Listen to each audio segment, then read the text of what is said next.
Welcome to my YouTube channel. I hope आप लोग अच्छे होंगे। तो ये उसी वीडियो का दूसरा भाग है। बीच में फ़ोन आ गया था इसलिए वो वीडियो कट हो गई थी। तो उसी के आगे से हम देखेंगे। तो सबको फोर्स किया जा रहा था अपने घरों से छोड़ने के लिए। वहीं से कंटिन्यू कर रहा हूँ, ठीक है। तो force to abandon their home. Abandon मतलब छोड़ना। फोर्स किया जा रहा था कि छोड़ो अपने घर को। Force to abandon their homes and move across borders. और बॉर्डर को पार करके दूसरे देश में जाना। ये भी कि बॉर्डर को पार करके इंडिया में, फिर इंडिया से पाकिस्तान। तो ये हो रहा था पार्टीशन के बाद। तो ये कंसिक्वेंसेज है। ये सारे पॉइंटर्स ये याद करने की ज़रूरत नहीं है, ये फील करो, इमेजिन करो। फोर्स, लोगों को फोर्स किया जा रहा था अपनी दिमाग में। जब इमेजिन करोगे तो ये जा रहे वर्ड अपने आप अबंडन मतलब छोड़ना। Force to abandon their home, घरों को छोड़ने के लिए फोर्स किया जा रहा था। तो ये याद थोड़ी ना, इमेजिन करो, अपने आप इंग्लिश में बना लोगे आंसर। ये क्वेश्चन आ चुका है कंसिक्वेंसेस पे कि बताओ कंसिक्वेंस क्या था पार्टीशन का। ब्रिटिश इंडिया में पार्टीशन का कंसिक्वेंस डिस्कस करो। सीबीएसई में आ चुका है ये क्वेश्चन, ठीक है।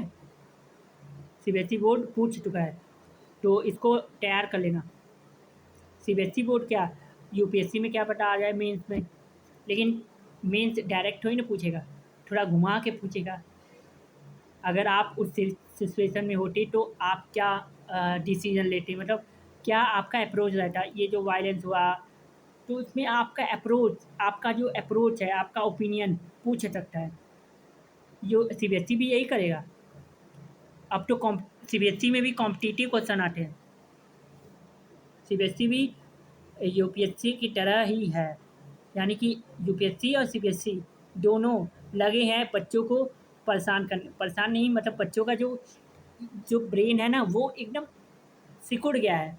तो इस ब्रेन को खोलना है, ओपन माइंड करना है, माइंड को खोलना है कि बच्चा इधर उधर हर जगह देखे कि दुनिया में क्या हो रहा है। ये जो आज़ादी, आज हम आज़ादी से पढ़ पा रहे हैं, आज़ादी से आप लोग पढ़ पा रहे हैं आराम से। ये पार्टीशन के बारे में पढ़ रहे हैं, आप तो पढ़ रहे हैं। लेकिन अगर आप इमेजिन करेंगे, अगर आप इमेजिन करेंगे तब आपको पता लगेगा।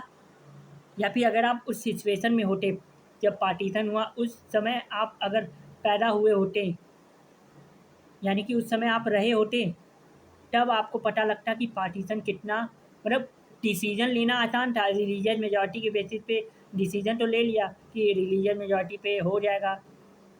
लेकिन डिसीजन लेना और इम्प्लीमेंट करना दोनों में बहुत बड़ा ज़मीन आसमान का फ़र्क है।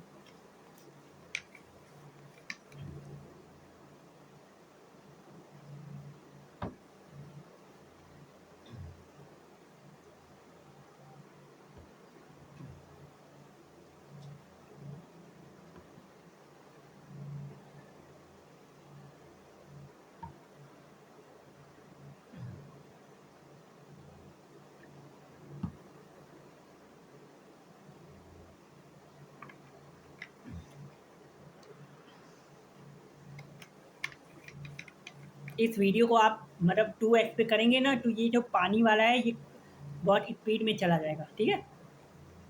ये जो मैं पानी पिया हूँ, आपका टाइम वेस्ट नहीं होगा, ठीक है। या फिर मैं क्या करूँगा, इस पानी पीने वाले को हटा दूँगा, कट कर दूँगा, ठीक है। ये भी हटा देना, ठीक है। ये जो मैंने अभी बोला है कि पानी पीने वाला आप लोग भगा दीजिएगा, ठीक। तो आइए आगे।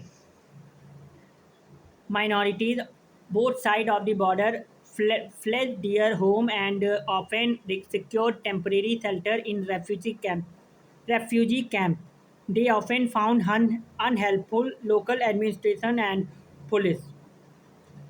In what was till recently their own country, they travel to the other side of the new border by all sorts of means, often by foot। कुछ लोग पैरों से, अपने पैरों से, by foot. Even during this journey they were often attacked, killed और rape. सबसे ज़्यादा रेप और मारा जा रहा था, किल। और सबसे ज़्यादा महिलाओं को, वुमेन्स को, किसी का रेप, और किसी कोई कोई महिलाओं के साथ तो रिलीजन कन्वर्जन यानी कि धर्म परिवर्तन करके शादियाँ करके मतलब धर्म कन्वर्जन करके उनसे शादी किया जा रहा था। ये हो रहा था। पार्टीशन का कंसिक्वेंस, ये सारे पार्टीशन के कंसिक्वेंस है। I you get it my point? I you get it my point?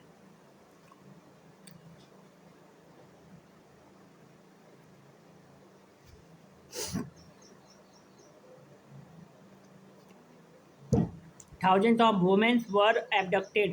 Abduct मतलब kidnap on both side of the border. सबसे ज़्यादा बोला तो वुमेन्स को सफरिंग मिली। एबडक्ट मतलब kidnap. They were made to convert to the religion, वही बोला कि धर्म conversion, convert to the religion of the abductor. Abductor यानी कि जितने एबडक्ट किया है, किडनैप किया है, abductor, and were force into marriage, और शादी के लिए फोर्स किया जा रहा था। शादी करके मतलब फोर्स किया जा रहा था। और जो महिला शादी के लिए मान नहीं रही थी उसको, समझ गए ना? समझ गए कि नहीं? तो ये हो रहा था पार्टीशन का कंसिक्वेंस, बता रहा हूँ कंसिक्वेंस कि क्या क्या हुआ था पार्टीशन के दौरान, पार्टीशन के बाद। पार्टीशन तो हो गया, पार्टीशन के बाद की कहानी है ये। कंसिक्वेंस मतलब आउटकम, पार्टीशन का, बंटवारे का आउटकम। अब आप इसको फील करिए, इमेजिन, फील करिए, फील फील। पढ़ाई देखिए फील करने से होगी। जब आप इमेजिन, अपनी आंखों के सामने उसको इमेजिन करिए, आंखें बंद करके इमेजिन, आंखें बंद करके इमेजिन करिए, इमेजिन, कल्पना करिए कि क्या हाल हुई होगी इन सारे, ये जिन लोगों की बात कर रहा हूँ, इन लोगों की क्या हालत हुई होगी उस समय के सिनेरियो में। इमेजिन, ठीक है। In many cases women were killed by their own family member, और अपने ही फैमिली मेंबर मतलब अपने ही परिवार के लोग अपनी खानदान की इज्जत बचाने के लिए महिलाओं को, कहानी खत्म। अपने ही परिवार के लोग अपने खानदान की इज्जत बचाने के लिए कत्लेआम। Own family member to preserve the family honour, परिवार की इज्जत, family honour, preserve the family honor. Many children were separated from their parents. Those who did manage to cross the border found that they had no home for lack of these refugees. The country's freedom means life in, ये line लिखिएगा, lakhs of these refugees the country's freedom, यानी कि देश की आज़ादी, country's freedom mean life in refugee camp for month and some time for year, यानी कि कुछ महीनों के लिए या कुछ टाइम के लिए या कुछ सालों के लिए। फॉर ईयर यानी कि आज़ादी का मतलब रेफ्यूजी कैंप, कि लोग रेफ्यूजी कैंप में आज़ादी को सेलिब्रेट कर रहे थे। इमेजिन करो, रेफ्यूजी कैंप में लोग अपनी आज़ादी को सेलिब्रेट कर रहे थे। ये कोई आज़ादी होती है? लोगों को मारा जा रहा है, लोगों को फोर्स किया जा रहा है, रिलीजन कन्वर्जन, फोर्सफुली शादी मैरिज किया जा रहा है, बच बच्चों को अपने माँ बाप से अलग किया जा रहा है। ये कोई आज़ादी होती? ये आज़ादी है? अब आप लोग मुझे बताइए, ये आज़ादी है? आज़ादी तो मिल गई, लेकिन आज़ादी के साथ इनाम में क्या मिला? ये सब मिला। ये आज़ादी है? इन लोगों की आज़ादी, ये जिन लोगों के साथ हो रहा है, ये उन लोगों की आज़ादी है? उन लोगों की आज़ादी है? आप कमेंट सेक्शन में बताइए कि आपको ये चैप्टर पढ़ने के बाद क्या क्या फीलिंग आ रही है। आपकी फीलिंग को एक्सप्रेस करिए, ठीक है, कमेंट सेक्शन में। मुझे जितना भी मैंने चैलेंजेज ऑफ नेशन बिल्डिंग को जितने भी पार्ट में मैंने डिवाइड किया है, उन सारे के नीचे कमेंट सेक्शन में आप अपनी फीलिंग को एक्सप्रेस करिए कि आपको इस चैप्टर को पढ़ने के बाद क्या क्या फीलिंग आ रही, क्या आप इमेजिन कर पा रहे हैं, इमेजिन कर पा रहे हैं कि क्या क्या हो रहा है। आज़ादी का मतलब क्या है? रेफ्यूजी कैंप, वही बात है कि इन लोगों की आज़ादी कहाँ गई, इन लोगों की आज़ादी, इन लोगों का अधिकार कहाँ गया? व्हाट, इन लोगों का कहाँ गया? सब कुछ कहाँ गया? Writers, poets, and filmmakers in India in India and Pakistan have expressed the ruthlessness of the killings and the suffering of displacement and violence in their novels, short stories, poems and film. उस समय के जो writers, poet, film maker, ये writer, poet, film maker India के जितने भी थे, उन लोगों ने इस पार्टीशन को अपनी बुक, अपनी नॉवेल में एक्सप्रेस किया, बताया। क्या बताया? क्या बताया? आइए देखते हैं। Suffering of displacement and violence in their novels, short stories, poems, and films. While recounting the trauma of partition, they have often used the phrase that the survivors themselves used to describe partition as a division of hurt. The partition was not merely a division of properties, liabilities, and assets, or a political division of the country and administrative apparatus. ये देखिए, आप लोग NCERT books में पढ़ लेंगे तो आपको समझ में आएगा। बहुत सिंपल। पढ़ दूँ क्या? टाइम जाएगा, बहुत लंबा लेक्चर हो जाएगा। तो ये पार्टीशन का ये मेन कंसिक्वेंस है। ये जो मैंने अभी बोला, ये सारे मेन कंसिक्वेंस थे।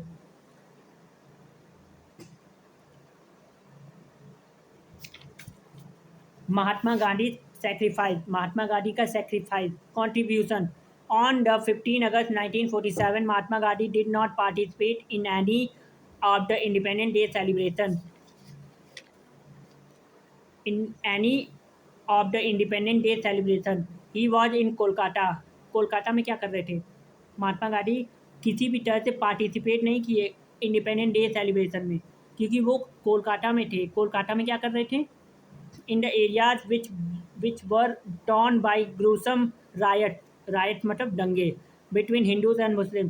ही was saddened by the communal violence and disheartened that disheartened मतलब वो दुखी थे। उनको दुख हो रहा था क्योंकि वो नॉन वायलेंस, और इतना वायलेंस देख के कोई भी दुख हो जाएगा, क्योंकि वो अहिंसा के पुजारी थे और उनके सामने खून खराबा, तो तकलीफ़ नहीं होगी? महात्मा गांधी को बहुत तकलीफ़ हुई और उनके शिष्य ने उनको किसने गोली मारी? Godse.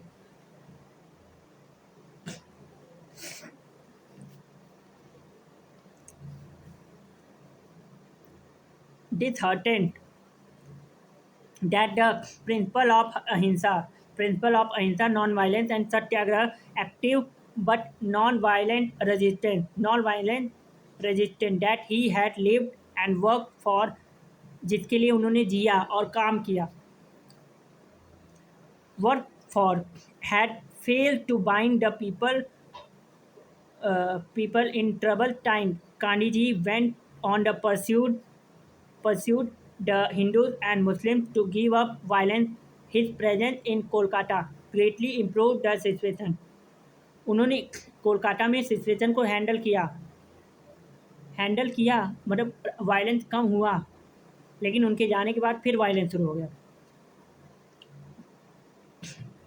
And the coming of independence was celebrated in a spirit of communal harmony and joyous dancing in the street. Gandhiji's prayers meeting attracted large crowds, but this was short-lived as riots, दंगे। Short-lived यानी कि वो दंगा बहुत कम time के लिए था। Between Hindus and Muslims erupted once again, and Gandhiji had to resort, मजबूर होके उन्होंने क्या किया? Fast to bring peace, आमरण अनशन, भूख, फास्ट अंटिल डेथ कर लिया कि जब तक तुम लोग ये दंगे को ख़त्म नहीं करोगे मैं भूखा रहूँगा। Fast until death, fast to bring peace, मतलब ये इनका वेपन है कि भूखे रहे। अब वो लोग शांत कि अगर ये गांधी जी मर गए तो एकदम, क्योंकि इतने सारे फॉलोवर हैं गांधी जी के, उनको कुछ हो गया ना, फास्ट एंड डेथ अगर उन्होंने रखा और भूखे भूखे मर गए तो एकदम सिनेरियो एकदम बदल जाएगा अगर कुछ हो जाता। तो उस समय next month Gandhi ji move to Delhi where large scale violence had erupted. तो कोलकाता में तो शांत हो गया, लेकिन अगले महीने को गांधी जी दिल्ली आए, जहाँ पे large scale violence had erupted. He was deeply concerned about ensuring that Muslims should be allowed. मतलब गांधी जी की ये जो भूख हड़ताल थी, ये बहुत अच्छा वेपन था। बिना हथियार उठाए ये भूख हड़ताल के माध्यम से उन्होंने दंगे को रोक दिया हिंदू मुस्लिम के बीच से। तो बिना हथियार उठाए भी ये गांधी जी का जो फास्ट अंटिल डेथ है, ये इस बात का प्रतीक है कि बिना हथियार उठाए भी हम पीसफुल होके, पीसफुल तरीके से हम क्या कर सकते हैं, किसी के खिलाफ लड़ सकते हैं। खिलाफ क्या है, मतलब यहाँ पे किसी के खिलाफ नहीं है, यहाँ पे सिर्फ ये जो दंगे हो रहे थे इसको रोकना था हिंदू मुस्लिम के बीच। मतलब अंग्रेज के खिलाफ भी तो नॉन कॉपरेशन, खिलाफत और भी पता नहीं कितने कितने मूवमेंट किए।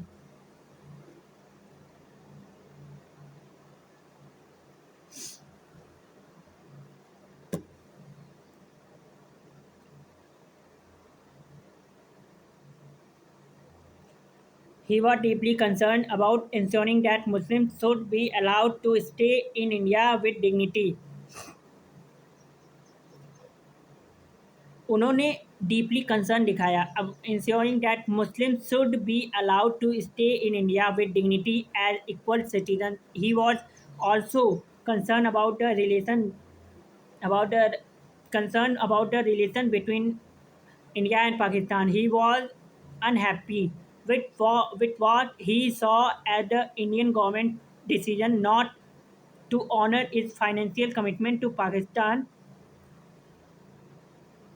मतलब जो इंडियन गवर्नमेंट थी, यानी कि Nehru ji interim prime minister, हमारी इंडियन गवर्नमेंट का कमिटमेंट था कि हम कुछ पैसे देंगे पाकिस्तान को, लेकिन पता नहीं नेहरू जी ने वो पैसे दिए कि नहीं दिए, ये कंफर्म नहीं है। कमिटमेंट था कि पैसे पाकिस्तान को दिए जाएंगे, लेकिन अब ये कंफर्म नहीं है कि पैसे दिए गए कि नहीं। ठीक है, मेरी शक्ल पे कुछ लगा है?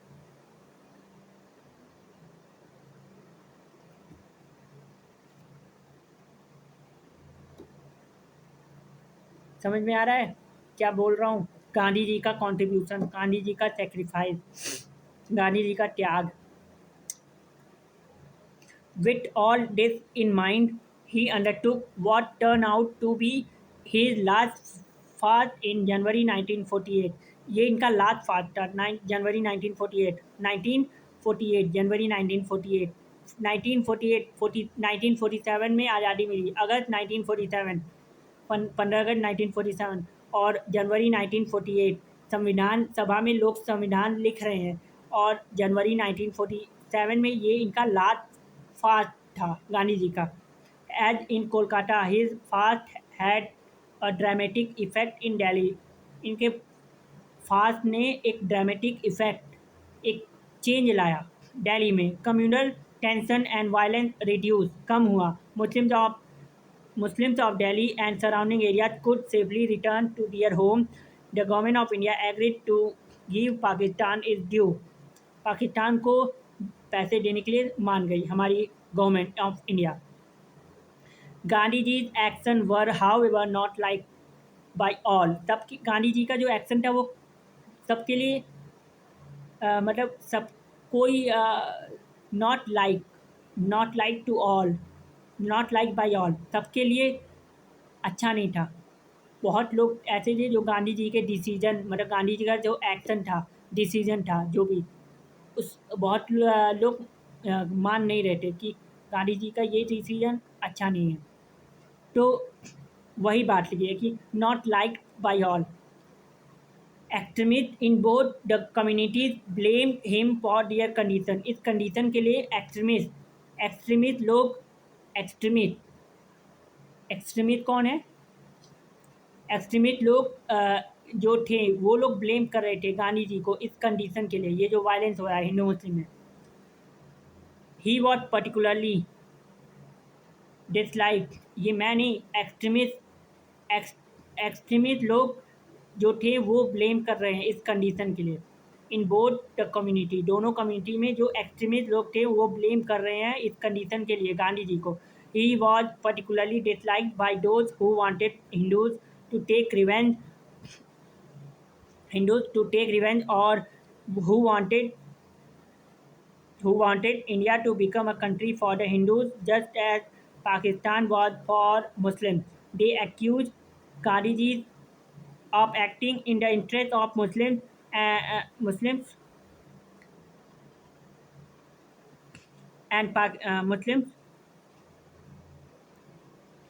Pakistan. Gandhiji thought that these people these people were misguided. He was convinced that any attempt to make India into a country only for the Hindu would destroy India. He steadfast pursuit of Hindu-Muslim unity provoked Hindu extremists so much that they made several attempts to assassinate Gandhi ji. Despite this, he refused to accept attempt protection and continued to meet everyone during his prayer meeting. Finally, on 30 जनवरी 1948, 30 जनवरी 1948 को क्या हुआ था, ये बहुत क्या बोलूँ मैं, इस डेट को मैं क्या ही बोलूँ। 30 जनवरी 1948, one such extremist, Nathuram Vinayak Godse, walked up to Gandhiji during his evening prayer in Delhi and fired 3 bullets at him, killing him instantly. तुरंत, instantly मतलब तुरंत मार दिया। 3 बुलेट धक धक धक धक धक धक, 3 बुलेट मारती और गांधी जी यानी कि हमारे नॉन वायलेंस सत्याग्रह सत्य के पुजारी मर गए। 30 जनवरी 1948 ये दिन हमारे इंडियन हिस्ट्री में सबसे ब्रूटल ये हत्या थी।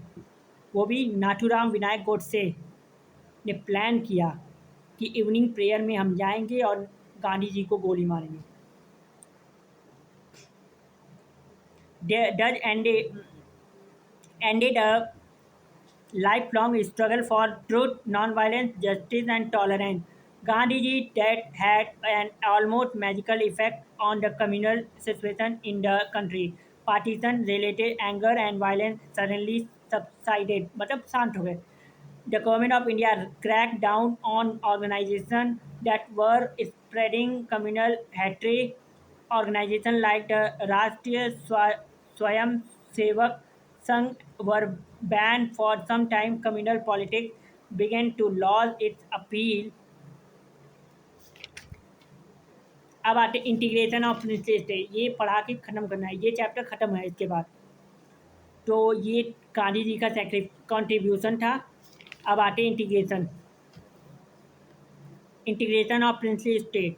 British India was divided into what were called the British Indian provinces and the princely state.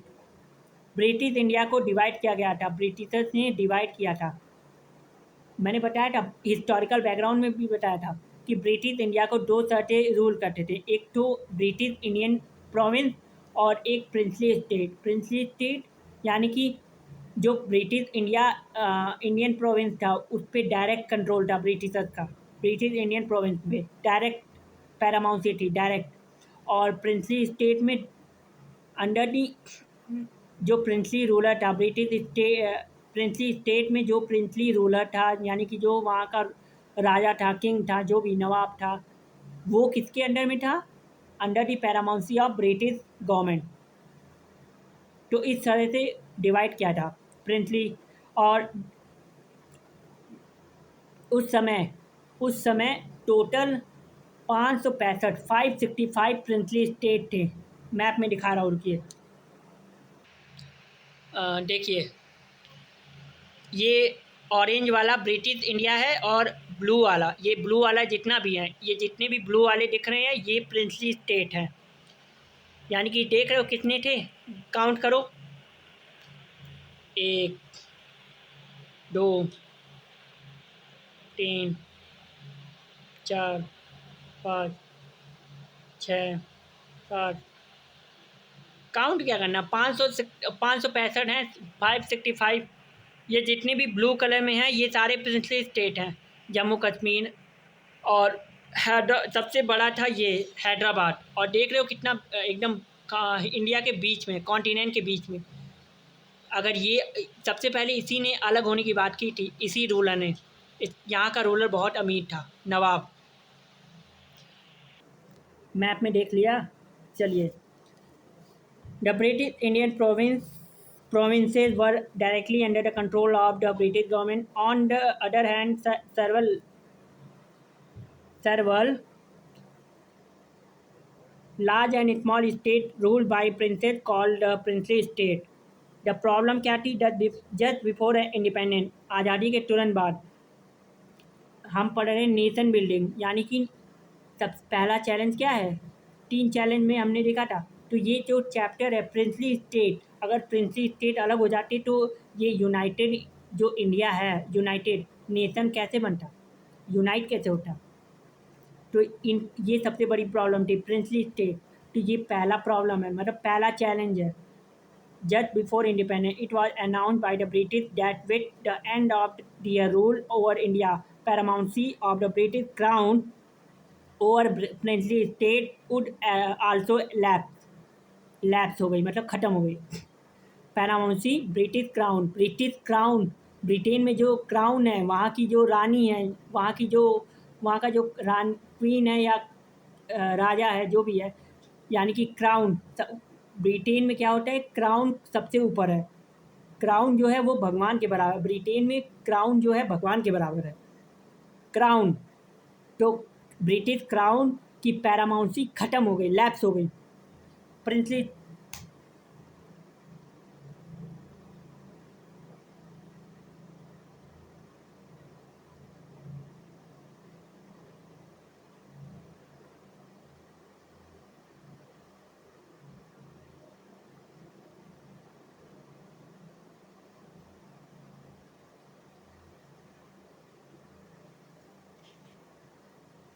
Paramountcy ख़त्म हो गई। पैरामाउंसी मतलब ये प्रिंसली रूलर है, उसके ऊपर कौन है?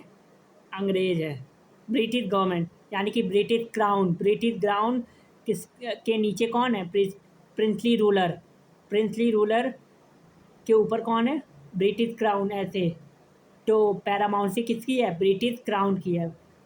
और ब्रिटिश क्राउन की पैरामाउंसी ख़त्म हो गई, मतलब प्रिंसली रूलर भी आज़ाद है, प्रिंसली रूलर भी इंडिपेंडेंट। पैरामाउंसी मतलब आसान शब्दों में umbrella of the British crown, यानी कि ब्रिटिश क्राउन का जो अम्ब्रेला है उसके अंदर में 565 प्रिंसली रूलर हैं जो उसके अंडर में है। अब अंग्रेज end of the British rule है, तो आज़ाद कौन कौन है? पाकिस्तान, इंडिया और प्रिंसली रूलर, यानी कि प्रिंसली स्टेट। ये है कहानी।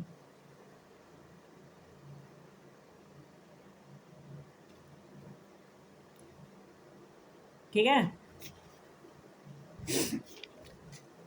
गवर्नमेंट की अप्रोच और princely integration of princely state, इसमें सबसे बड़ा रोल था iron man of the India. अब iron man of the India कौन है ये आप लोग बताएंगे, जिसकी गुजरात में स्टैचू ऑफ यूनिटी है।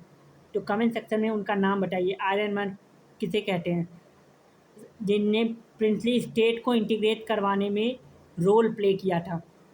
उनका नाम कमेंट सेक्शन में बताइए, ठीक है। द इंटरिम गवर्नमेंट, इंटरिम मतलब temporary, interim government took a firm stand against the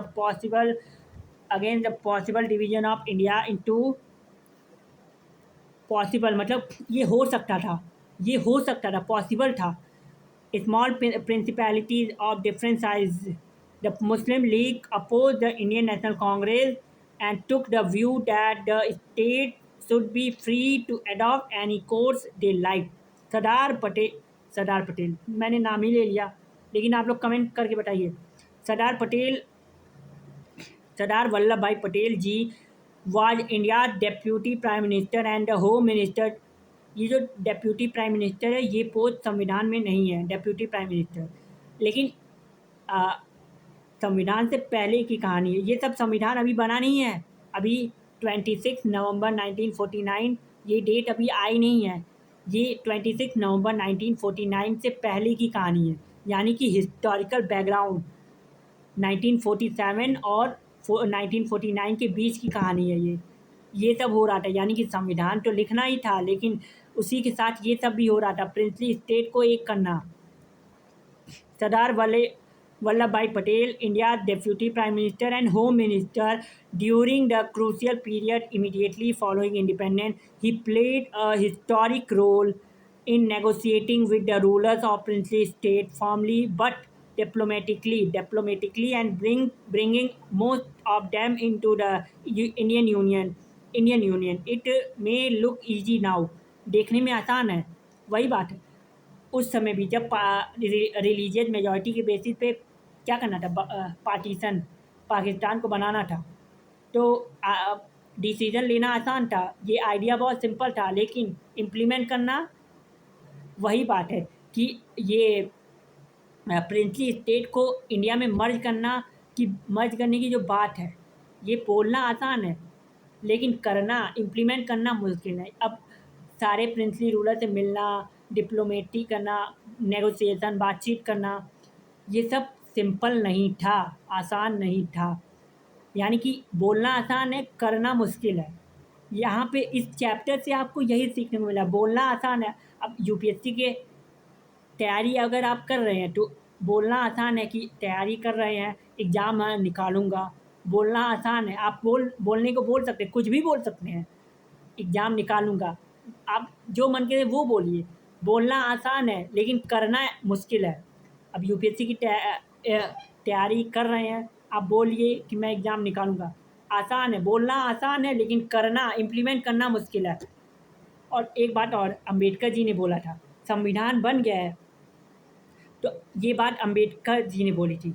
according to the BR Ambedkar ji, Babasaheb Ambedkar ji, उनके अनुसार जो संविधान है वो जब तक कि संविधान बन गया है, संविधान चल रहा है, संविधान को इतने साल हो गए हैं, रिपब्लिक डे हम मना रहे हैं, हर साल हम 26 जनवरी 1950 में रिपब्लिक डे मनाते हैं। उन्होंने ये बात बोली थी, संविधान अंततः बुरा साबित होगा जब तक कि उसमें जो संविधान के नीचे जितने भी लोग हैं, सिस्टम में जितने भी लोग हैं, वो संविधान में जितने भी प्रोविज़न है, यानी कि जितने भी प्रोविज़न उनको इम्प्लीमेंट करवाएं। यानी कि संविधान अंततः बुरा साबित होगा तब तक कि संविधान के नीचे जितने भी लोग हैं, संविधान के नीचे ही है ना, पार्लियामेंट, एग्जीक्यूटिव, जुडिशरी, तो ये सब लोग बुरे ही होंगे। ये सब अगर बुरे रहेंगे तो संविधान अंततः बुरा ही रहेगा। अगर सिस्टम में ये सरकार अच्छी है, पार्लियामेंट में लॉ बनाने वाले लोग अच्छे हैं, करप्शन नहीं है, तो संविधान बहुत अच्छा है। लेकिन अब ये लोग अच्छे नहीं रहेंगे, ये लोग गवार हैं। अच्छा, ऐसे बोलना नहीं चाहिए, क्योंकि ये लोग माननीय हैं, MP, मेंबर ऑफ पार्लियामेंट, ये सारे माननीय लोग हैं, क्योंकि हम ही लोगों ने इलेक्ट, यानी कि देश की जनता ने इलेक्ट करके भेजा है। ये लोग पीपल्स रिप्रेजेंटेटिव हैं, तो ये लोग माननीय हैं, यानी कि माननीय सांसद, माननीय MLA, विधायक चाचा, तो ये सारे लोग माननीय हैं, हम इनकी बेइज्जती नहीं कर सकते। भले ये लोग को कुछ भी समझ में आता ना हो, इनके पास कोई भी एक्सपर्टीज़ ना हो, तो थोड़ा सा भी ये जितने भी सिविल सर्वेंट हैं, ये लोग जब बिल को तैयार करते हैं, कोई भी पॉलिसी को, गवर्नमेंट की पॉलिसी को तैयार करते हैं, तो इन लोगों को अगर हम दे देंगे कि ये लोकसभा में हम जब कोई पॉलिसी को लाते हैं गवर्नमेंट की, तो उन लोगों के पास इतना भी वो नहीं है दिमाग कि वो पढ़ पाए, उनको समझ में ही नहीं आएगा, क्योंकि लैक ऑफ एक्सपर्टीज। इसीलिए तो उनमें से चुन लेते हैं, मतलब 2-4 MP को लेके एक क्या बनती है, कमिटी, तो पार्लियामेंट्री कमिटी, ये सारे टॉपिक मैं पढ़ाऊँगा, पार्लियामेंट्री कमिटी क्या है, यानी कि जब पार्लियामेंट सेशन में नहीं होती है उसके बाद भी ये जो पार्लियामेंट्री कमिटी है, स्टैंडिंग कमिटी, एडॉक कमिटी, ये सारी कमिटी काम करती है। स्टैंडिंग कमिटी में एस्टीमेट कमिटी, और भी पब्लिक अकाउंट कमिटी, फिर पब्लिक अकाउंट कमिटी के बाद क्या है, पब्लिक सेक्टर अंडरटेकिंग, तो ये सारी कमिटी मैं पढ़ाऊँगा, चिंता मत करिए। लेकिन पहले ये पढ़ लीजिए प्रिंसली स्टेट क्या है।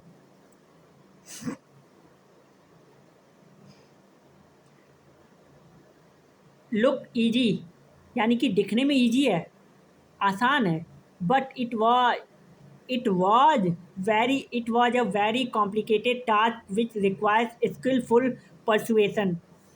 स्किलफुल यानी कि हमारे जो सरदार वल्लभ भाई पटेल थे वो उनके पास वो स्किल थी, वो डिप्लोमेसी थी कि कैसे बात की जाती है, कैसे हम नेगोशिएट कर सकते हैं, डिप्लोमेसी कैसे हम बातचीत करके प्रिंसली रूलर को मना सकते हैं कि इंडियन यूनियन में मर्ज हो जाइए, इंडिया का पार्ट बन जाइए। तो उनके पास वो स्किल थी, वो डिप्लोमेसी थी कि कैसे बात की जाती है, कि कैसे हम इंडिया में मर्ज करवाएं। तो उनके पास वो सारी परसुएशन स्किल थी।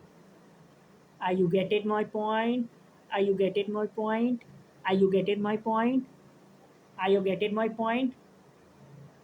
थोड़ा मोड़ा कमेंट करना चाहिए, आप तो एकदम ही कमेंट नहीं करते। एक जितनी भी मैंने वीडियो बनाई है उसके कमेंट में एक भी कमेंट नहीं है, बट एक आध दो कमेंट आ जाता है कभी कभार।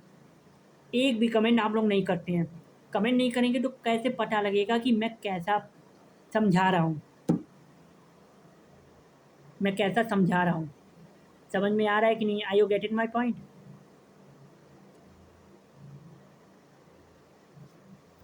Required skilful persuasion. For example there was example में 26 small state in today's Orissa, Saurashtra region of Gujarat का Saurashtra region had 14 big state, 119 small state and numerous other different administration. The government approach was guided by three considerations. Firstly, the people of most of the princely state clearly wanted to become part of the Indian union, यानी कि जो princely state में जितने भी जनता जनार्दन थी वो लोग India में मर्ज होना चाहती थी। लेकिन प्रिंसली रूलर यानी कि वहाँ का राजा कह रहा था कि हम आज़ाद होंगे, लेकिन वहाँ की जनता कह रही है हम इंडिया में जाएंगे। और रूलर कह रहा है, यानी कि रूलर और जनता के जो विचार हैं वो मिल नहीं रहे हैं। रूलर और जनता के विचार मिल नहीं रहे हैं। अब जो हमारे लीडर हैं उनका कमिटमेंट तो यही है कि डेमोक्रेसी यानी कि रूल ऑफ द पीपल, यानी कि लोगों की जो इच्छाएं हैं, लोगों का जो डिसीजन, अब लोग चाहते हैं कि इंडिया में मर्ज हो तो अब लोगों की चलेगी, वहाँ पे राजा की नहीं चलेगी। अब राजा चाह रहा है कि अब भाई वो एक रूलर है वहाँ उस स्टेट का प्रिंसली रूलर है, क्योंकि अंग्रेज़ों ने उसे भी आज़ाद किया है तो उसकी भी बात रखनी पड़ेगी। लेकिन जो हमारे लीडर्स हैं सरदार वल्लभ भाई पटेल और भी अम्बेडकर जी, तो इन लोगों का जो कमिटमेंट था जब आज़ादी का आंदोलन चल रहा था, नेशनल मूवमेंट, तो ये नेशनल मूवमेंट कमिटेड था डेमोक्रेसी को, यानी कि रूल ऑफ द पीपल होगा, जनता का रूल होगा। तो अब लोगों की जो इच्छाएं हैं वो दबनी नहीं चाहिए, लोगों की इच्छाएं होनी चाहिए। लोगों की इच्छाएं अगर दब गई तो किस बात की डेमोक्रेसी? किस बात की डेमोक्रेसी? मुझे बता दो किस बात की डेमोक्रेसी? और आज क्या हो रहा है? आज लोगों की आवाज़ को दबाया जा रहा है। अभिजीत टिपके को कितनी बार बुलाया गया, उनके जो ट्विटर पे जो भी उनके ट्वीट थे उसके बारे में पूछताछ की गई, कितनी बार अभिजीत टिपके को बुलाया गया कॉकरोच जनता पार्टी के। और 7 दिन हो गए हैं उस प्रोटेस्ट को, 7 डेज का हो गए हैं और अभी तक शर्म नहीं आई हमारे यूनियन एजुकेशन मिनिस्टर को। वो जिस पद पे हैं जिस पद पे हैं उनकी ये जिम्मेदारी है कि इंडिया का जो एजुकेशन सिस्टम है वो मजबूत रहे, कोई भी पेपर लीक हो ना पाए। वो उनकी जिम्मेदारी है, उनकी रिस्पॉन्सिबिलिटी है, क्योंकि उसे उनको हमने भेजा है, लेकिन वो अपनी जिम्मेदारी से भटक रहे हैं। 7 दिन हो गए हैं इस प्रोटेस्ट को, लेकिन कोई रिस्पॉन्स नहीं, कोई भी रेजिग्नेशन नहीं, बल्कि एंटी नेशनल तो पता नहीं क्या क्या बोला जा रहा है कि फॉरेन फंडिंग मिल रही है इन लोगों को। मतलब कोई भी जिम्मेदार अकाउंटेबिलिटी लेने को तैयार ही नहीं है। क्या होगा इस देश का? आप सभी लोगों को कॉन्ग्रेचुलेसन, आपके नेता, आपके union home minister, union education minister, union finance minister, ये जितने भी लोग अभी करंट में हैं, आप सबको ये सब मुबारक। और हमारे क्या नाम है, नितिन गडकरी जी, उन्होंने तो E85 लॉन्च करके वो तो और बड़ा काम किया है। तो ये सब के लिए आप सभी जनता जनार्दन को कॉन्ग्रेचुलेसन, कॉन्ग्रेचुलेसन। आपके चुने हुए नेताजी आपको मुबारक। आप सभी लोगों को कह रहा हूँ, जितने भी लोग ये वीडियो देखेंगे, आप सबको कॉन्ग्रेचुलेसन। क्योंकि आप लोग जब इलेक्शन के वक्त सवाल पूछना रहता है, आप सवाल नहीं पूछते, आप जाके वोट कराते हैं। बट आपको क्या नाम है, फ्री में फ़ोन दे दिया या कुछ भी दे दिया, पैसे दे दिए, फ्री भी कल्चर चला है ना। इलेक्शन आएगा, फ्री भी दे देंगे, काम हो गया, वोट मिल जाएगा। तो फ्री भी कल्चर, ये सबसे बड़ी प्रॉब्लम है कि इलेक्शन आया, फ्री में हम दे देंगे, हमको वोट मिल जाएगा, काम ख़त्म। भले वो जनता वो नेता कितना भी क्या बोलते हैं पढ़ा लिखा, उनके पास कोई एक्सपर्टीज़। अब नितिन गडकरी जी E85 पेट्रोल लॉन्च तो कर दिए कि हमें बाहर से कम इंपोर्ट करना पड़ेगा, लेकिन उन्होंने उसका दूसरा इम्पैक्ट नहीं देखा। E85 एथेनॉल ब्लेंडिंग, यानी कि 85% एथेनॉल ब्लेंडिंग पेट्रोल, मक्का, राइस और कौन सी फसल थी, तो सबसे ज़्यादा पानी किस में लगता है। तो ये जो E85 पेट्रोल लॉन्च किए हैं, इसमें यहाँ खुद ही यहाँ बारिश, मानसून वीक है, सुपर एल नीनो का प्रभाव है, उसके बाद भी E85 पेट्रोल लॉन्च किया, यानी कि कितना पानी। सरकार ने ऐसे बहुत सारे नुकसान किए हैं, इन्वायरमेंट के बहुत सारे नुकसान किए हैं। और ये जो इन्वायरमेंट है, ये सिर्फ उनका नहीं है, ये इन्वायरमेंट हम सबका है। तो उसके लिए आप सभी को congratulation. We the people of India है ना, प्रेमल में क्या लिखा है, we the people of India. तो आप सभी लोगों को कॉन्ग्रेचुलेसन, आपके चुने हुए नेता। ऐसे ही बेचारगी में अपनी ज़िंदगी गुजारिएगा, ऐसे ही आप लोग चुप रहिएगा और चुपचाप न्यूज़ देखिएगा कि सरकार ने ये कर दिया, सरकार ने ये किया, पेपर लीक कर दिया। ना तो फाइनेंस मिनिस्ट्री से इन्फ्लेशन संभल रहा है, ना ही road and transport minister Nitin Gadkari ji से कोई हाईवे, रोड्स। अभी महाराष्ट्र में एक हाईवे बनाए हैं, पहले जो चौड़ा है, फिर एकदम अचानक से पतला कर दिया, ऐसे आया फिर ऐसे घुमा दिया। मतलब 2 गाड़ी आ रही है, एक गाड़ी तो पार हो जाएगी, एक गाड़ी चली जाएगी स्वर्ग में। वाह! कमाल है। मतलब ऐसे-ऐसे तो इंजीनियर पकड़ के ला रहे हैं हाईवे बनाने के लिए। पता नहीं इन लोगों का जो दिमाग है, अब मैं क्या करूँ, सैल्यूट है। आप सभी लोगों को सैल्यूट है। एक रिस्पेक्टेड पद पे बैठे हैं, मिनिस्ट्री, आपके हाथ में पूरा मंत्रालय है, रोड्स एंड ट्रांसपोर्ट।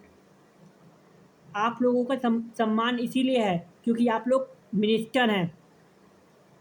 एक बार ये 5 साल का टेन्योर पूरा हो जाए, फिर आप जब नीचे आएँगे, तब देखिए क्या होता है। इन लोगों का आप सपोर्ट लेके दिखाइए, जनता का सपोर्ट लेके दिखाइए। लेकिन जब तक ये 5 साल का टेन्योर पूरा नहीं हो जाता, तब तक तो सम्मान है आप लोगों का। सम्मान तो है ही आप लोगों का। अब क्या करें? आप लोग कुछ भी करेंगे, आप लोगों का सम्मान तो होगा ही, क्योंकि आप लोग आप लोग मिनिस्टर हैं, आप लोग सरकार में हैं, गवर्नमेंट में हैं। और गवर्नमेंट में क्यों हैं? क्योंकि हमारे जो रिप्रेजेंटेटिव हैं, उन्होंने आपको सपोर्ट दिया है, मेजॉरिटी सपोर्ट, पूरा आपके पास पार्लियामेंट का सपोर्ट है। पूरे, क्योंकि पार्लियामेंट में भी तो सारे लैक ऑफ एक्सपर्टीज़ की कमी है, नॉलेज की कमी है। तो अब जब पढ़े लिखे नहीं हैं, तो गँवार लोगों को ही दिया जाएगा ना, मतलब गँवार लोग भी मिनिस्टर बनेंगे। ऐसा बोलना नहीं चाहिए, लेकिन मैं बोल रहा हूँ। अब ये वीडियो आप लोग देखिए और बताइए कि मैं कहाँ किस पॉइंट पे गलत हूँ। अभी वो ग्रेट निकोबार प्रोजेक्ट वाला सिस्टम, अभी वो जो लखनऊ में आग लगी थी, ये इंसिडेंट क्यों हो रहे हैं? प्रॉपर मेंटेनेंस नहीं है, प्रॉपर वो नहीं है, क्या बोलते हैं, लॉ एंड ऑर्डर, स्ट्रिक्ट नियम नहीं है कि आपको इन सारे नियमों का पालन करना है कि फायर एक्सटिंग्विशर और एमरजेंसी एग्जिट, और क्या, एमरजेंसी एग्जिट एमरजेंसी एग्जिट और प्रॉपर अलार्म, यानी कि जब कोई भी आग लगे तो अलार्म की अर्ली वार्निंग सिस्टम, अलार्म बज जाए तो लोगों को सतर्क हो जाए कि लोग भागने के लिए टाइम मिल जाए। तो ये भी नहीं था। तो ये जितना भी दिल्ली में, लखनऊ में जितना भी इंसिडेंट हुआ है, जब इंसिडेंट हो जाता है तब जाके सरकार की आंखें खुलती है, तब जाके चेकिंग करवाते हैं। उससे पहले कोई चेकिंग नहीं। जब इंसिडेंट हो जाएगा तब जाके सरकार, गवर्नमेंट की आँख खुलेगी कि भाई इंसिडेंट हुआ है, इतने 2 बच्चे मर चुके हैं, 2 नहीं 15, कितने मरे थे? जितने भी मरे हों, लेकिन जब इंसिडेंट हो जाता है, इतने सारे लोग घायल या मर जाते हैं, तब जाके सरकार की आँखें खुलती हैं। उससे पहले नहीं खुलेगी, क्योंकि पढ़े लिखे तो है नहीं। मैं उन लोगों को हमारे जो एजुकेशन मिनिस्टर हैं, आप लोग ये वीडियो उन तक पहुँचाइए। मैं उनको चैलेंज करता हूँ, वो यूपीएससी प्रीलिम इस साल का जो 2026 का पेपर है वो सॉल्व करके दिखा दें। बट वो पेपर सॉल्व करके दिखा दें बिना बिना चीटिंग के। उस पेपर को सॉल्व करके दिखा दें।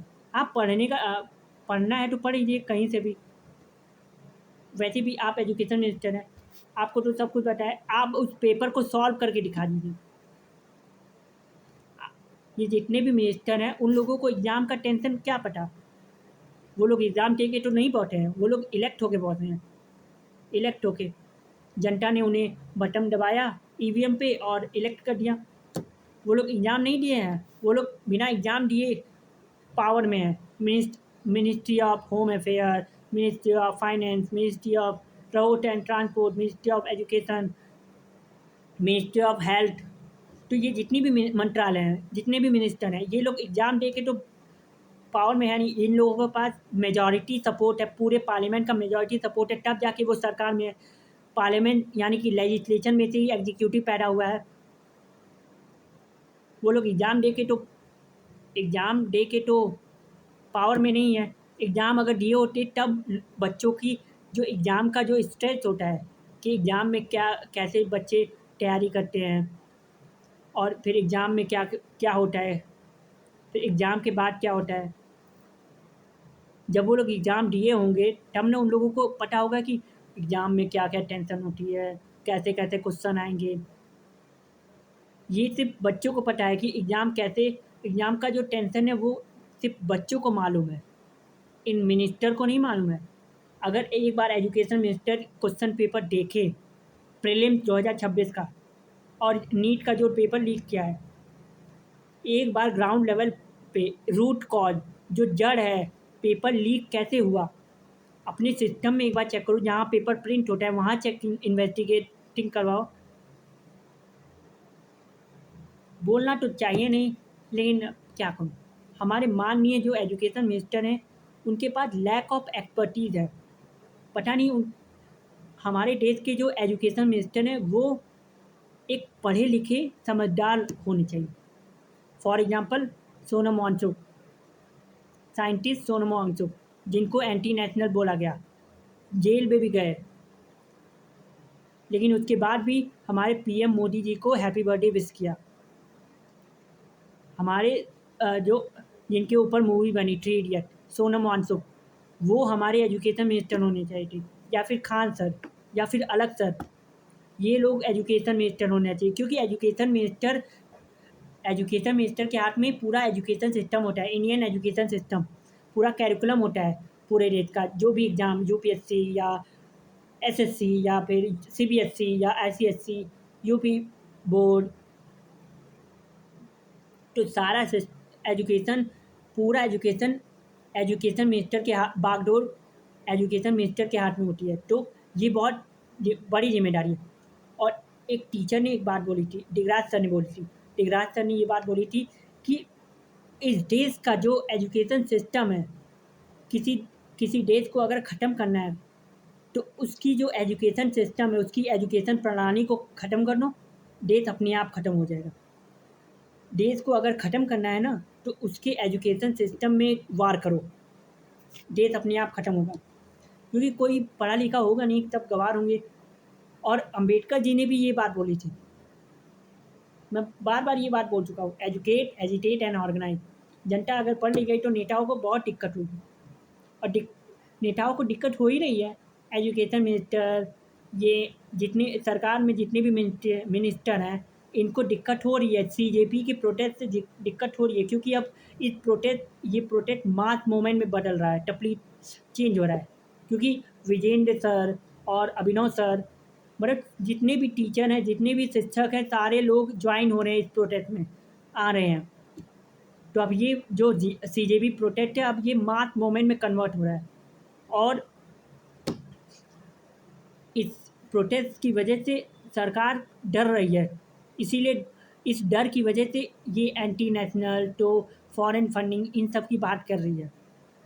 सरकार को डर लग रहा है, इसीलिए वो ऐसे पैटरे आजमा रही है कि सीजेपी प्रोटेस्ट बंद हो जाए, ख़त्म हो जाए। लेकिन ये प्रोटेस्ट ख़त्म नहीं होगा, क्योंकि ये प्रोटेस्ट उन कॉमन मुद्दों पे है, एजुकेशन पे है, एनवायरनमेंट पे है। ये जो कॉमन मुद्दा है, ये पूरे ह्यूमन कम्युनिटी के लिए। हम एक आम नागरिक, एक मिडिल क्लास जब अपने बच्चे को तैयारी करवाता है, फिर एग्ज़ाम देने के लिए उसको सेंटर पे पहुंचाता है, जो ट्रैवलिंग का खर्चा है, और उसको पता लगे कि पेपर लीक, तो उसकी मानसिक जो मेंटल स्टेबिलिटी है, मेंटल टेंशन, उसके बारे में एक बार तो उसके बारे में सोचो। एजुकेशन मिनिस्टर हो, एक बार सोचो, आप एजुकेशन यूनियन एजुकेशन मिनिस्टर, एक बार उन बच्चों के बारे में सोचो जो एग्ज़ाम सेंटर पे पहुँचे और पता लगा कि पेपर कैंसल, पेपर लीक। और ये जो रीनीट हुआ था, रीनीट, उसमें भी जो बच्चे लेट हो गए 2 मिनट, 1 मिनट, तो उनको घुसने नहीं दिया। मतलब पहले तो जो नीट का पेपर है वो लीक हुआ, कैंसल हुआ, फिर जब रीनीट हुआ, रीनीट में जब एकाध दो बच्चे 2 मिनट लेट हो गए, बस 2 मिनट, तो उनको अंदर घुसने नहीं दिया। मतलब अगर ये पेपर लीक नहीं हुआ होता तो रीनीट की नौबत नहीं आती, पेपर लीक नहीं हुआ होता तो रीनीट की नौबत नहीं आई होती। ये सिस्टम की गलती है कि प्रिंटिंग, जहाँ प्रिंटिंग पेपर को प्रिंट करवाते हैं वहाँ चेक करना चाहिए, तो ये सब नहीं कर रहे हैं। टेलीग्राम को बैन कर रहे हैं कि रीनीट आराम से हो जाए, टेलीग्राम को बैन कर रहे हैं। मतलब जड़ तक इन्वेस्टिगेशन नहीं करनी है, बस खाली टेलीग्राम को ब्लेम करना है और टेलीग्राम को बैन, जब तक पेपर हो नहीं जाता। ये तो हमारा सिस्टम है। अंबेडकर जी ने बोला था कि संविधान अंततः बुरा साबित होगा जब तक कि सिस्टम में ऐसे क्या बोलते हैं, lack of education, lack of knowledge, lack of expertise, ऐसे लोग होंगे जिनके पास एक्सपर्टीज़, जिनके पास लैक ऑफ नॉलेज। और जितने भी लोग संविधान सभा में संविधान लिख रहे थे, अंबेडकर जी के पास 9 डिग्रियाँ, उनके पास इतने सारे एक्सपर्ट, नॉलेज, इतने सारे लोग, बहुत सारे लोग वहाँ पे थे जिनके पास नॉलेज थी, लॉट ऑफ नॉलेज। उन्होंने संविधान लिखा, तब उसमें फंडामेंटल राइट, और वो भी लॉजिकल ऑर्डर, लॉजिकल सीक्वेंसिंग में, कि पहले यूनियन टेरिटरी, मतलब पहले प्रियम्बल। तो लैक ऑफ नॉलेज होगा तो ऐसे ही लोग आएंगे और फिर ऐसा ही सिस्टम रहेगा। क्योंकि उनको कहाँ पता है कि बच्चे का जो मेंटल हेल्थ है उसका क्या होगा।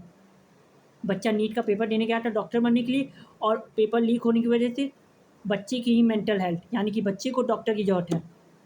बच्चा गया था नीट का पेपर देने कि वो डॉक्टर बनेगा, और बच्चे को डॉक्टर की ज़रूरत पड़ गई क्योंकि उसका मेंटल हेल्थ बिगड़ गया उस पेपर की वजह से, पेपर लीक की वजह से। और ये बात एजुकेशन मिनिस्टर, ये वीडियो आप लोग सब तक पहुँचाइएगा। ये वीडियो अभी तक मैंने जितना भी पॉइंट बोला, क्या मैं वो सब गलत बोला? आप लोग एक बार गौर करिएगा। आप लोगों ने जिसे इलेक्ट करके भेजा है, जिन नेताओं को इलेक्ट कर भेजा है, ये ministry of education, ministry of finance, और इन ये सारे मिनिस्टर के बच्चे कहाँ पढ़ते हैं? इंडिया में नहीं पढ़ते हैं, फॉरेन में पढ़ते हैं। हमारे धर्मेंद्र प्रधान जी और फाइनेंस मिनिस्टर निर्मला सीतारमण जी और राजनाथ सिंह, इन सब के बच्चे कहाँ पढ़ते हैं? फॉरेन में। यानी कि इन सब के बच्चे अच्छे अच्छे कॉलेज में पढ़ रहे हैं, बाहर पढ़ रहे हैं, फॉरेन में। और हमारे देश के, यानी कि जिस जनता ने इलेक्ट कर सरकार बनाई है, उस जनता के बच्चे कहाँ पढ़ रहे हैं? टूटी फूटी सरकारी स्कूलों में। तो ये है रियलिटी। और आप सभी को कॉन्ग्रेचुलेसन इस रियलिटी के लिए। और ये इन नेताओं के लिए, इस सरकार के लिए, मोदी गवर्नमेंट के लिए आप सभी को कॉन्ग्रेचुलेसन। इसी तरीके से आप लोग अपनी ज़िंदगी बेचारगी में बिताइएगा। आप लोग बेचार ही हैं और बेचार ही रहेंगे। According to the Ambedkar ji ने बोला था कि संविधान अंततः बुरा साबित होगा जब तक कि ऊपर के लोग बुरे होंगे। और ऊपर के लोग बुरे ही होंगे, क्योंकि हम लोग अच्छे से सवाल नहीं करते, हम लोग अकाउंटेबिलिटी इंश्योर नहीं करते। माना कि इनडायरेक्ट डेमोक्रेसी है, लेकिन जो पार्लियामेंट में लोग हैं, वो पार्लियामेंट हमारे पूरे देश को रिप्रेजेंट कर रही है। यानी कि पार्लियामेंट में जो लोग हैं, जो एमपी हैं, वो पीपल्स रिप्रेजेंटेटिव हैं। यानी कि वो लोग सरकार से सवाल करेंगे और हम लोग हमारे एमपी से सवाल करेंगे। यानी कि हम एमपी, हमारे पीपल्स रिप्रेजेंटेटिव, हम एमपीज, जितने भी मेंबर ऑफ पार्लियामेंट हैं, उन सब से हम लोग सवाल करेंगे और वो लोग सरकार से सवाल करेंगे। यानी कि एक तरह से ये जितने मेंबर ऑफ पार्लियामेंट हैं, ये मीडिएटर हैं सरकार और हमारे बीच में। तो इस बात को ख्याल रखिए। अकाउंटेबिलिटी के बारे में मैंने वीडियो बनाई है, important of accountability in democracy, कि लोकतंत्र में अकाउंटेबिलिटी होनी चाहिए।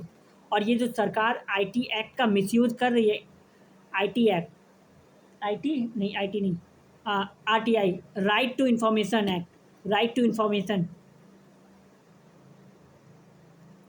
ये जो सरकार इंस्टाग्राम पे बहुत लोगों का अकाउंट सस्पेंड कर रही है कि ये हेट स्पीच है। कहाँ से हेट स्पीच है?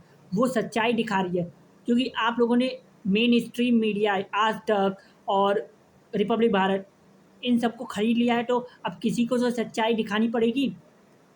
लोकतंत्र के चौथे स्तंभ को आपने खरीद लिया है, तो अब अकाउंटेबिलिटी कौन इंश्योर करेगा? जनता ही करेगी ना। अब ये जितने इन्फ्लुएंसर हैं, मैं सारे इन्फ्लुएंसर, ये टेक्नोलॉजी की मदद से आप लोग सवाल करिए और डरिए मत। ये जो अकाउंट बैन हो रहा है इंस्टाग्राम पे, जितने लोगों का अकाउंट बैन हो रहा है, डरिए मत। डरने से आप ही लोग कमज़ोर होंगे। ठीक है। हैदराबाद, मणिपुर और जम्मू कश्मीर, इन सारे प्रिंसली स्टेट में दिक्कत आई थी। तो अब मैं अगले लेक्चर में, क्योंकि बोलते बोलते मेरा गला भी बैठ गया है, तो मैं भी थक गया हूँ, तो मैं इस वीडियो को एंड करता हूँ। अगर ये जितनी भी बात मैंने बोली है, और हाँ, आप सभी लोगों को मैंने जो बोला है कॉन्ग्रेचुलेसन, वो जेन्युइन है, क्योंकि आप ही लोगों ने इलेक्ट करके भेजा है। तो आपको आपके एजुकेशन मिनिस्टर, आपको आपके फाइनेंस मिनिस्टर, आपको आपके prime minister of India, congratulation, congratulation. ऐसे ही बेचारगी में आप लोग इलेक्शन के दिन आपको फ्री में फ्रीबीज मिल जाएगी, फ्री में पैसा मिल जाएगा, और अपने वोट को बेच दीजिएगा। आप सवाल मत करिएगा। सरकार कॉमन मुद्दों पे तो सवाल कर नहीं रही है, बस हिंदू मुस्लिम कर रही है। तो ऐसे ही कॉन्ग्रेचुलेसन आप सभी लोगों को। ठीक है। तो अगर आपको अपने देश का भविष्य सही करना है, सुधारना है, तो सवाल करना होगा, अकाउंटेबिलिटी इंश्योर करनी होगी, और अपने राइट टू वोट, यूनिवर्सल, आपका जो राइट टू वोट है, ये आपकी पावर है, राइट टू वोट। जितने भी यंग युवा हैं, जितने भी यूथ हैं 18+, उनको सवाल करना होगा। और ये जो प्रोटेस्ट हो रहा है जंतर मंतर पे, ये लोग भी सवाल ही कर रहे हैं। ये सारे युवा एजुकेशन के जो ये जो सिस्टम है इससे पीड़ित लोग हैं, सफ़र हैं। तो इन लोगों का हक है सवाल करना और सरकार को जवाब देना, ये भी एक हक। सरकार मैंडेटरी है, सरकार को ये मैंडेटरी है कि वो जवाब दे कि एजुकेशन सिस्टम में ये फेलियर क्यों हो रहा है, पेपर क्यों लीक हो रहा है। सरकार को मस्ट है जवाब देना इन सारे क्वेश्चन का जो सीजेपी ने उठाया है। और हमारे जस्टिस सूर्यकांत जी ने हम सबको कॉकरोच बोला है ना, हम सारे यूथ को। तो कॉकरोच तो हैं ही हम लोग, डिग्री है लेकिन नौकरी नहीं है। क्यों नहीं है? क्योंकि इंडस्ट्री और कॉलेज एकेडमी में जो पढ़ाया जाता है, इन इंडस्ट्री में जो स्किल चाहिए और कॉलेज में जो पढ़ाया जाता है, इन दोनों के बीच में इतना बड़ा, इतना वाइड गैप है कि इतना वाइड गैप है कि क्या ही बोलें। इकोनॉमी में है ये, इंडस्ट्री और एकेडमिया के बीच में इतना बड़ा गैप। तो कहाँ से वो स्किल डेवलप होगी जो इंडस्ट्री को चाहिए, जो नई नई टेक्नोलॉजी, नई मशीनें आ रही है, एआई आ रहा है, ये जावा स्क्रिप्ट, ये सब सीखने के लिए स्किल चाहिए ना। तो एकेडमी में जो पढ़ाया जा रहा है और इंडस्ट्री में जो स्किल चाहिए, उनके बीच में इतना बड़ा गैप है। तो डिग्री है लेकिन स्किल नहीं है, तो कहाँ से जॉब मिलेगी? और इसके बीच में स्ट्रक्चरल इंफ्रास्ट्रक्चर चाहिए, और वो कौन लाएगा? सरकार को। तो सरकार नहीं करेगी तो कहाँ से आएगा? ऐसा नहीं है, सरकार ने बहुत चीज़ें की हैं, लेकिन अभी जो सरकार कर रही है वो गलत है। जवाब मांगना, accountability is a part of basic structure doctrine. और सरकार से जवाब मांगना, और सरकार जवाब नहीं दे रही है, और सरकार क्या कर रही है? उनका मुंह बंद कर रही है, गोली मरवा रही है, उनको गायब करवा रही है, उनके अकाउंट को बैन कर रही है। तो ये फ्रीडम ऑफ स्पीच का वायलेशन है। और इसके तहत आप लोग रिट पेटिशन फाइल कर सकते हैं, क्योंकि article 32 heart and soul of the Indian constitution है। हमारे फंडामेंटल राइट्स का वायलेशन होने पे हम डायरेक्ट सुप्रीम कोर्ट में जा सकते हैं, और सुप्रीम कोर्ट हमारी बात सुनेगा और गवर्नमेंट को सज़ा भी देगा। तो आर्टिकल 32 हार्ट एंड सोल है इंडियन कॉन्स्टिट्यूशन का। और ये बात मैं नहीं कह रहा हूँ, ये अम्बेडकर जी ने कई साल पहले कही थी। और अम्बेडकर जी ने ये बात भी बोली थी जो मैंने अभी बोली है, कि संविधान अंततः बुरा होगा जब तक कि संविधान के नीचे ये जिस जुडिशरी, लेजिस्लेचर और एग्जीक्यूटिव में जितने भी लोग हैं, ये अच्छे नहीं रहेंगे। अब ये लोग करप्ट हैं तो उसमें संविधान की क्या गलती? संविधान तो अच्छा ही है। अब संविधान अंततः बुरा साबित होगा जब तक कि ये लोग करप्ट रहेंगे।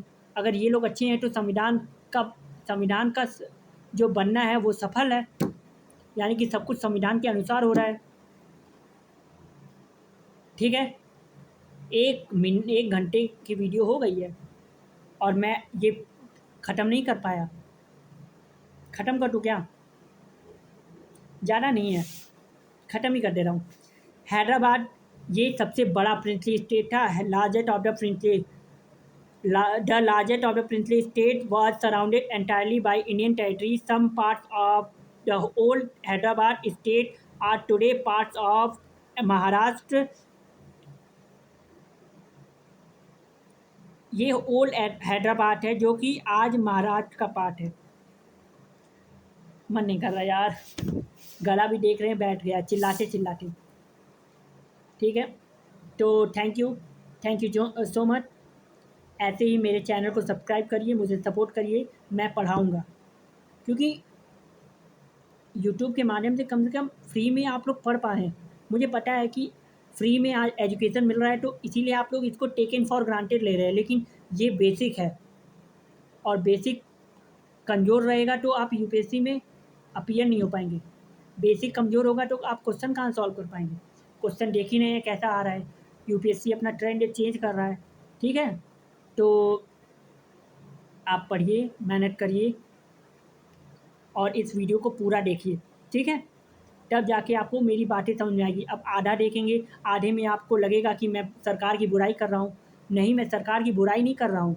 मैं सरकार को खाली बता रहा हूँ कि सरकार को क्या करना चाहिए एजुकेशन सिस्टम को सुधारने के लिए, कि ये जो पेपर लीक हुआ है, इन्वेस्टिगेशन एकदम ग्राउंड लेवल पे करे, कि जहाँ पे पेपर प्रिंट होता है वहाँ चेक करे, इन्वेस्टिगेट करे। तो ये सब करना चाहिए। तो टेलीग्राम को बैन करने का क्या मतलब है? ऐसे तो टेलीग्राम को बैन कर दिया तो क्या पेपर किसी और व्हाट्सअप, इंस्टा इन सब पे लीक नहीं होगा क्या? थोड़ा एक बार इन्वेस्टिगेट करें, एक बार बढ़िया से शांतिपूर्वक तरीके से, क्योंकि एजुकेशन, पूरे देश का एजुकेशन सिस्टम आपके हाथ में है। तो ठीक है। जय हिंद, जय भारत। Thank you.